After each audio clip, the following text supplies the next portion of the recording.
From the very beginning, the story of humankind is a story of fire. Of course, this isn't true. For millions of years before we came along, fire fell to Earth in the form of lightning strikes and volcanoes and shooting stars. But for most of those millions of years, life on Earth barely noticed. Sure, some organisms like today's tube worms have learned to thrive near hydrothermal vents in the depths of our oceans.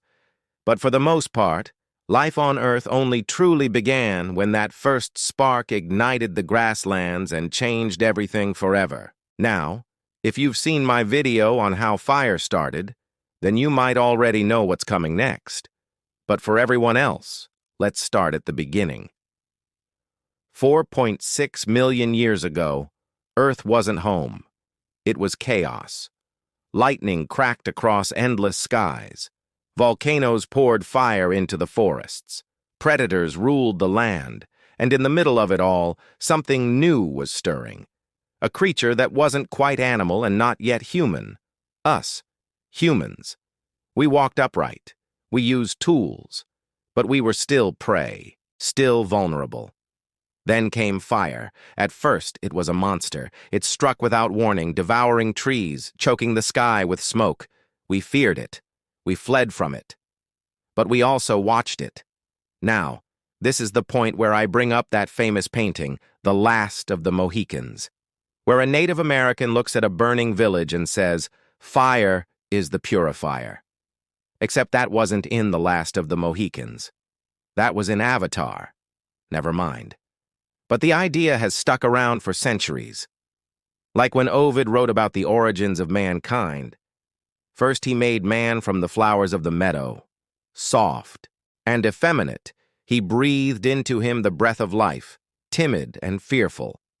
But soon he thought this race of men too mean, and made another from stronger materials, strong and hardy. Yet even these he afterward destroyed, for he made them of a perishable substance.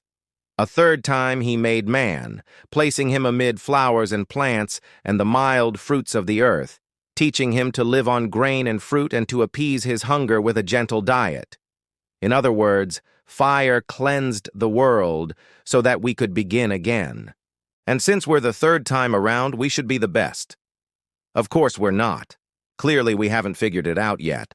But the idea that fire is somehow tied to our beginnings has persisted. And now we know it's true, because scientists are pretty sure that one fateful day, maybe 2.5 million years ago, a small group of our ancestors discovered something extraordinary. An accidental fire that happened naturally, perhaps ignited by lightning or a volcano, or maybe even a meteor. This is important because while life on Earth existed near volcanic vents and deep in the ocean, and while fire existed on Earth long before us, these things never met. The organisms that evolved near vents never made it to the surface. The ones that did never went back down. And while there were plenty of fires in the world, none lasted long enough to really change anything. But when early hominids found that controlled fire, that changed everything. Like our ancestors weren't alone. There were plenty of living creatures who stumbled upon that fire and benefited. Hyenas, jackals, leopards, buffalo, all took advantage of it. But early hominids were different. They hunted with fire. They scared animals away from their hiding spots, herded them toward traps, drove them into open areas where they could be taken down more easily. They weren't making fire yet, but they were following it. And that meant something. Because fire offered our ancestors something they'd never had before, a new food source. For many years, scientists believed that the most significant thing about fire was that it allowed our ancestors to cook their food. And yes, cooking is a big deal. Softer, more tender meat means less energy expended while gathering food, which means more energy available for everything else. Also, cooking kills bacteria, making food safer to eat and giving our bodies the ability to digest new foods. Some scientists even believe that cooking played a role in the development of our brains, giving us the extra fuel needed to grow. But now, researchers are starting to think that hunting might have been the real game changer. As Nicholas Conover wrote in Smithsonian Magazine, if cooking was the most important effect of fire, You'd expect to see evidence that our hominid ancestors started eating more varied diets, that they began getting a lot of nutrition from plants. But when archaeologists have looked at the teeth of early hominids, they don't see evidence of that. Their teeth are still adapted for meat eating. And scientists aren't exactly sure how quickly meat spoils, but they do know that spoilage bacteria need moisture to survive. When an animal is alive, its body temperature helps keep its muscles dry and safe, but cut-up meat spoils fast. But meat that's cooked? Well, it lasts longer because the water evaporates during the cooking process, slowing the growth of bacteria. In other words, fire kept meat fresh longer, meaning our ancestors could store it and eat it even weeks after it was killed. That means more protein, more calories, more fuel for bigger brains. And if that wasn't enough, fire drove big animals away. According to Conover, a newly lit fire can reach up to 1,100 degrees Fahrenheit, so open areas became refuges for creatures like early hominids who could escape the heat and predators who couldn't. Early hominids may have followed herds of fleeing megafauna to take advantage of the feast laid out by carcasses left behind by the stampede. Now, that's a win-win. Our ancestors got more protein and calories while spending less time and energy finding their food. But of course, there's more to the story, because our ancestors didn't just benefit from the effects of fire. They also began to understand it, to use it, to make it. And this is the story of how that happened. You'll notice I said make it instead of control it. That's because controlling fire implies some level of domestication, a deliberate and sustained engagement with our surroundings. Making is different. It's immediate, it's more self-serving, and it's kind of selfish too. After all, why would any early hominid spend time learning something that wouldn't directly help them survive? Thankfully, they were smart enough to figure it out anyway. Because once our ancestors understood the relationship between rocks and sparks and water, and putting those three together gave them something that didn't burn up as quickly, they had fire. Now you might be wondering why I put air quotes around fire. And that's because our ancestors weren't creating raging infernos. They were creating small fires that burned steadily and could be moved from place to place. They might have used them to burn trash, scare away animals, keep predators away, or simply to keep warm. But the important thing is that they realized that fire wasn't just something that happened to them. They were in charge, and that meant something else, because when our ancestors had their own fires, they didn't have to follow anyone else's. They could live wherever they wanted, whenever they wanted, however they wanted. They became less dependent on water sources and plants that provided food and shelter. And they weren't just surviving anymore. They were thriving. And that's when the real story of fire began. After that pivotal moment, we spread across the globe, replacing our ancestors as the dominant species on the planet. Wherever we went, fire went with us. And as we grew in number and intelligence and culture, we grew more dependent on fire too. From the ancient civilizations that used fire to ward off evil spirits, to the great cities that heated their homes and powered their industries. Fire has always been with us, and for a long time we thought we understood it. We learned how to use the flint and steel method to start a fire.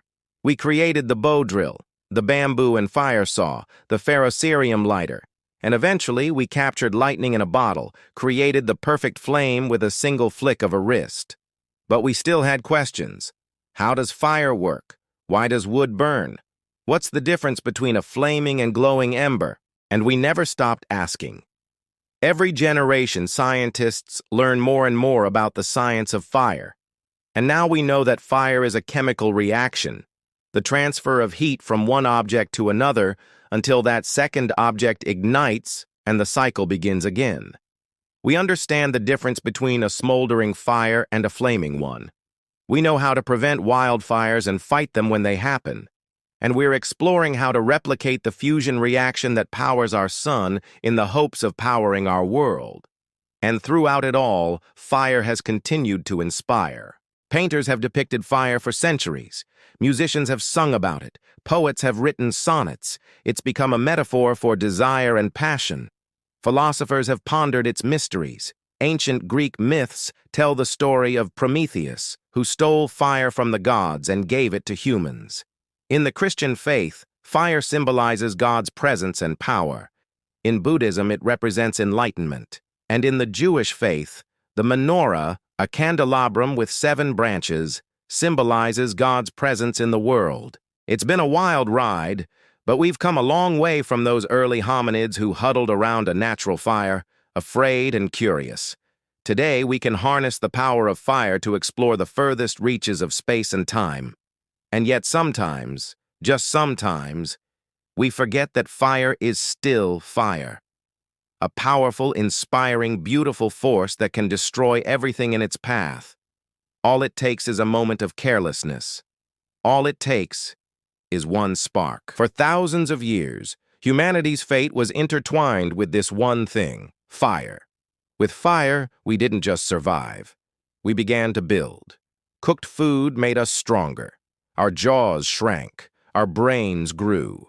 We spread into colder regions, carrying fire wherever we went, in caves and deserts, on mountains and plains. Fire was with us. It lit our homes. It hardened our tools. It purified our water. It protected our young. And around those fires, something else was born: storytelling.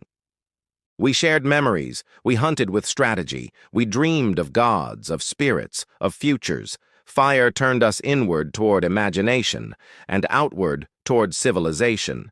We began to shape our world. We cleared forests with fire, built farms, melted metals, forged weapons. But fire also had a darker side. We burned land, and we burned each other. The same force that gave us life became a tool for war, conquest, and control.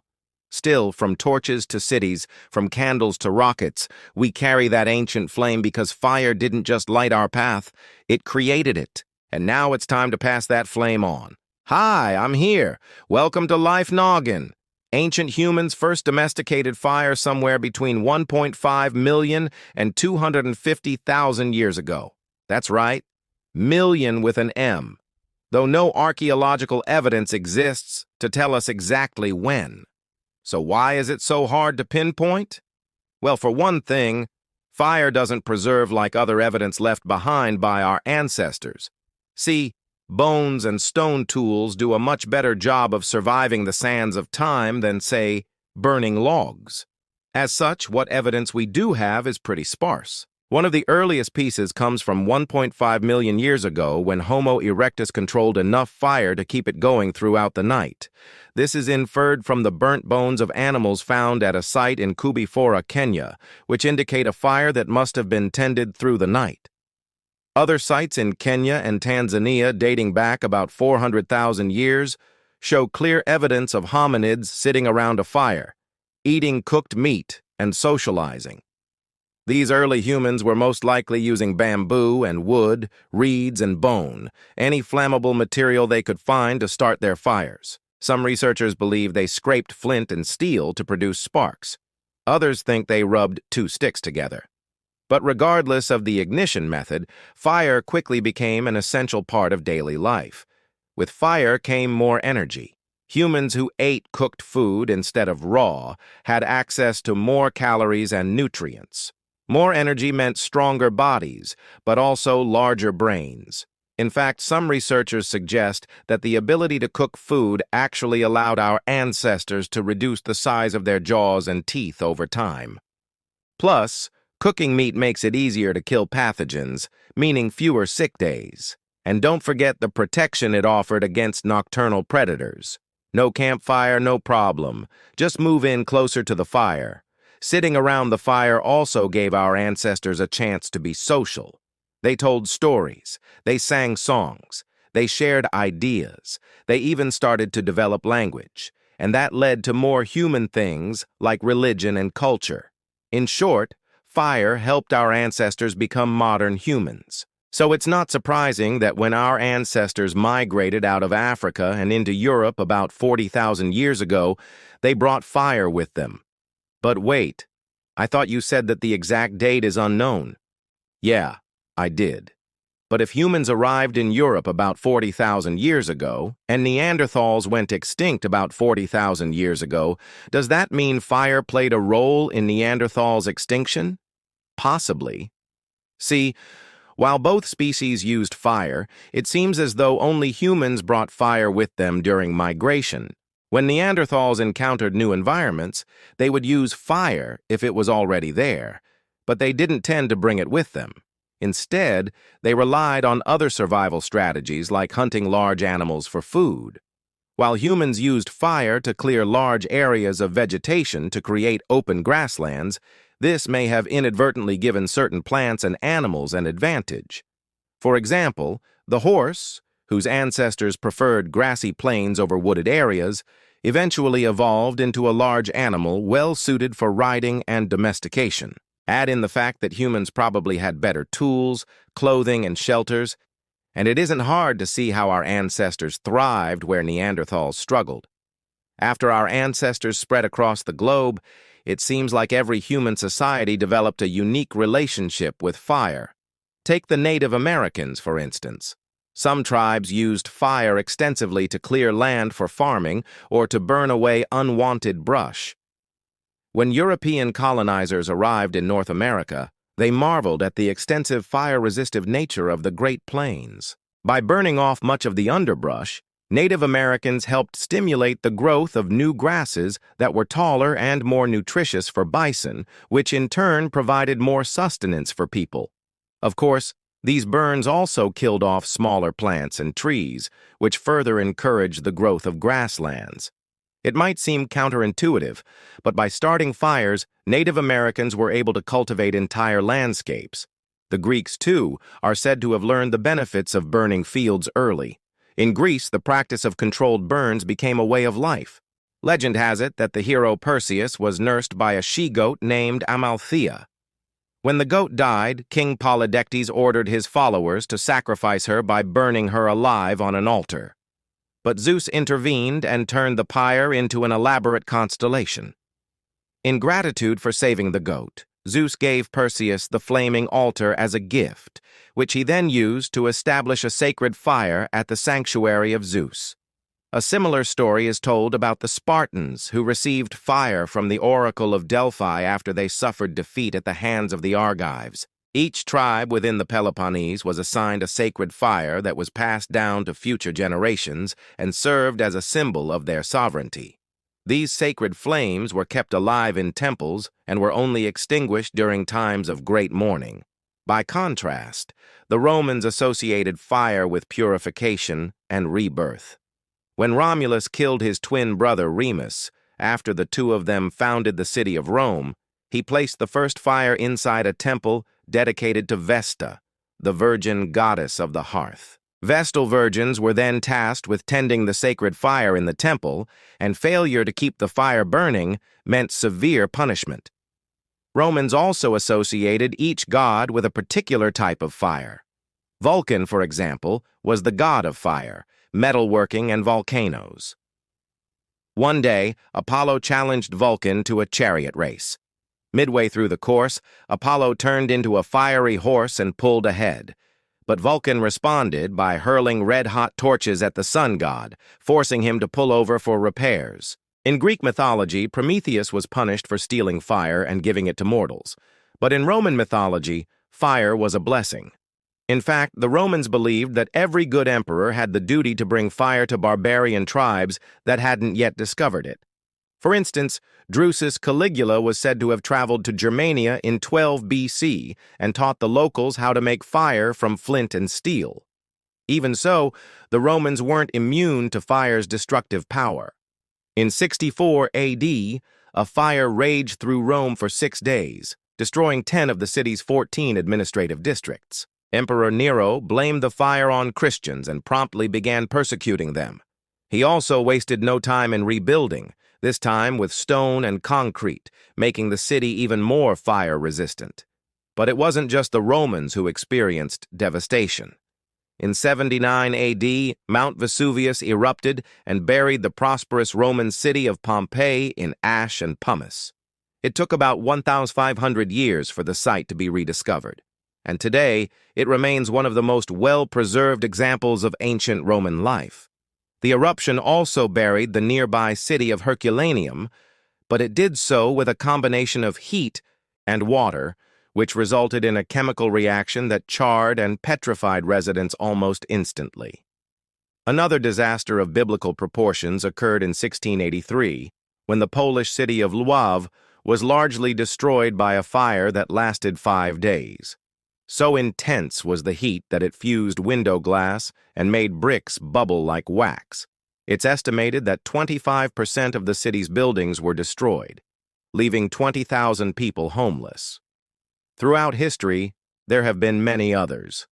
Dresden was all but obliterated in World War II. When the bombings were over, only 25% of the city remained intact. But despite their frequency and scale, humans still harnessed fire to rebuild. After all, it was man's best friend long before it was man's worst enemy. Today, our relationship with fire continues to evolve. We burn coal and natural gas to produce energy. We've even figured out how to split atoms to release the energy stored inside. Nuclear fusion produces incredible amounts of heat and light, just like the sun. Someday, this process could help meet the world's energy needs without producing greenhouse gases. Of course, the same can't be said of fossil fuels. And as we struggle to balance our energy needs with the health of the planet, we might look back to the past for inspiration. Perhaps with a little creativity, we can tame the wild beast of fire and ride it toward a brighter future. So what should we talk about next? Please let me know in the comments below. And be sure to subscribe to stay up to date on all things curious. I'll see you next time on Life Noggin. Don't forget to keep on thinking.